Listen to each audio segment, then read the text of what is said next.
Hello friends, চলে এসেছি আজকে নতুন একটি রেসিপি নিয়ে। আমাদের আজকের রেসিপি হলো টোপাকুলের চাটনি। এরকম নতুন নতুন রেসিপি পেতে তোমরা আমার ইউটিউব চ্যানেল ভুরিভোজের পাঠশালা সাবস্ক্রাইব করো এবং পাশের বেল আইকনটি ক্লিক করে রেখো, যাতে আমি নতুন কোনো রেসিপি দিলে খুব সহজেই সেটি পেয়ে যাও। ভিডিওটি ভালো লাগলে লাইক করো, কমেন্ট করো ও তোমাদের পরিচিতদের সাথে ও ফেসবুক ফ্রেন্ডের সাথে ভিডিওটি শেয়ার করো। আজকের রেসিপির জন্য আমি নিয়েছি হাফ চামচ সর্ষের দানা, 150 গ্রাম কুল ও 1 কাপ চিনি। কড়াইতে হাফ চামচ তেল দিয়েছি। তেল গরম হলে তাতে হাফ চামচ সর্ষের দানা ফোড়ন হিসেবে দিয়ে দিচ্ছি। সর্ষের দানা তেলে একটু নাড়াচাড়া করে নিয়ে তাতে আমি দিয়ে দিচ্ছি কুল।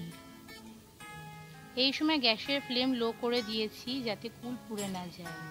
কুল একটুখানি নাড়াচাড়া করে তাতে আমি দিয়ে দিচ্ছি হাফ চামচ হলুদ গুঁড়ো, দিয়ে দিলাম 1 চিমটে নুন। নুন ও হলুদ দিয়ে কুলগুলোকে 2-3 মিনিট নাড়াচাড়া করে নিয়ে তাতে দিয়ে দিচ্ছি 1 কাপ জল। এই সময় গ্যাসের ফ্লেম হাই করে দিচ্ছি। দিয়ে দিচ্ছি 1 কাপ পরিমাণ চিনি। চিনি দেওয়ার পর কুলগুলো ভালো করে নাড়াচাড়া করছি যাতে চিনি আর জল ভালো করে মিশে যায়। চাটনি ফুটতে আরম্ভ করলে গ্যাসের ফ্লেম মিডিয়াম করে কুলগুলোকে 5 মিনিট ফুটিয়ে নেব। 5 মিনিট পর গ্যাসের ফ্লেম অফ করে চাটনি নামিয়ে দিলাম আর উপরে ছড়িয়ে দিলাম ভাজা মশলা। রেডি হয়ে গেল আজকের রেসিপি টোপাকুলের চাটনি। ভিডিওটি ভালো লাগলে লাইক করো, কমেন্ট করো, শেয়ার করো ও আমার চ্যানেলটি সাবস্ক্রাইব করো।